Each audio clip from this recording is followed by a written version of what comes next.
அப்படியே களையை பிடுங்கிக்கிட்டு ஒரு பாட்டு ஒன்று வந்தது, நான் பாடுறேன். எப்படி பாட்டு தெரியுங்களா?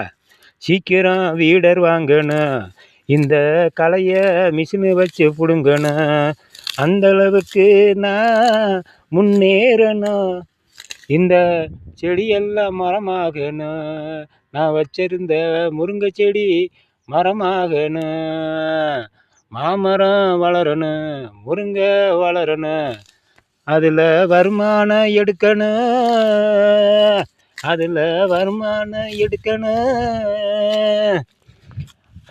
மினி டிராக்டர் வாங்கணும், வீடர் வாங்கணும், மருந்தடிக்கிற மிஷினு வாங்க வேண்டாம், எனக்கு வீடர் வாங்கினா போதும், அந்த வீடரை வச்சு இந்த களையெல்லாம் பிடுங்கிடுவேன், இந்த களையெல்லாம் முளைக்க விட மாட்டேனே, வீடர் வாங்கணும்.